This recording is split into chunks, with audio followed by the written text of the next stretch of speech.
বিসমিল্লাহির রহমানির রহিম। আসসালামু আলাইকুম ওয়া রাহমাতুল্লাহ। দেশ এবং দেশের বাইরে থেকে যারা আমার ভিডিওটি দেখেন এবং আমার চ্যানেলটি সাবস্ক্রাইব করেছেন, সেই সাথে আমার সাথে যোগাযোগ রাখেন, সকলকে জানাই আন্তরিক ধন্যবাদ। আজকে আপনাদের সামনে সৌদি আরবের একটি বিখ্যাত কোম্পানি জাবাল আল মানার কোম্পানির সার্কুলার নিয়ে হাজির হয়েছি। জাবাল আল মানার মূলত সৌদি আরবের একটি বিখ্যাত কোম্পানি। আরও একটি বিষয় বলে রাখি, যারা এই কোম্পানিতে যেতে চান তাদের ভিসা স্ট্যাম্পিং হবে কোম্পানির নামেই, সুতরাং আপনারা নিশ্চিন্তে এই কাজটি করতে পারেন। এবার আসি কোম্পানির ডিটেলস। ভিডিওটি না টেনে আপনাদের সম্পূর্ণটি দেখার অনুরোধ রইল। জাবাল আল মানার কোম্পানি মূলত ফ্যাক্টরি ওয়ার্কার হিসাবে নিয়োগ দিচ্ছে। বর্তমানে তাদের tissue factory, water factory, plastic factory, এই ফ্যাক্টরিগুলোর জন্য ওয়ার্কার নিয়োগ দিচ্ছে। বর্তমানে বাংলাদেশ থেকে টিস্যু ফ্যাক্টরি ওয়ার্কার, পানি ফ্যাক্টরি ওয়ার্কার এবং প্লাস্টিক ফ্যাক্টরি ওয়ার্কার হিসাবে কর্মী নিয়োগ দিবে।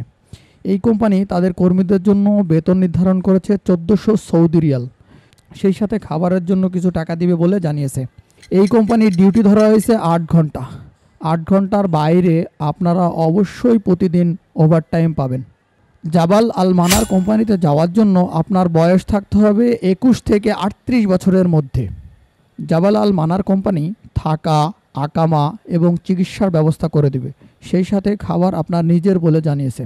আরও একটি বিষয় আপনাদের জানিয়ে রাখি, যারা সৌদিতে যেতে চান তাদের জন্য মূলত আমরা পাসপোর্ট সাইজের ছবি নিয়ে রাখি, কিন্তু এই কোম্পানিতে যাওয়ার জন্য আপনাকে অবশ্যই ফুল সাইজের ছবি দিতে হবে, যেহেতু এই কোম্পানি সরাসরি তাদের নিজেদের নামে ভিসা দিবে। যারা সরাসরি কোম্পানির নামে ভিসা চান তাদের জন্য এটি অনেক ভালো হবে। আরও একটি বিষয় আপনাদের অবগতির জন্য জানাচ্ছি যে বর্তমানে সৌদি আরবের ভিসা ক্যান্সেল অথবা রিপ্লেস হয় না, সুতরাং আপনারা যারা মাইন্ড সেট করবেন এই কাজে যাবেন তারাই একমাত্র অফিসে এসে পাসপোর্ট জমা দিবেন এবং স্ক্রিনে দেওয়া নাম্বারে যোগাযোগ করবেন। আপনি আমার চ্যানেলে নতুন হয়ে থাকলে এবং সেই সাথে নিত্য নতুন ভিডিওর আপডেট পেতে অবশ্যই চ্যানেলটি সাবস্ক্রাইব করবেন, লাইক, শেয়ার এবং কমেন্টের মাধ্যমে আমাকে সাপোর্ট করবেন।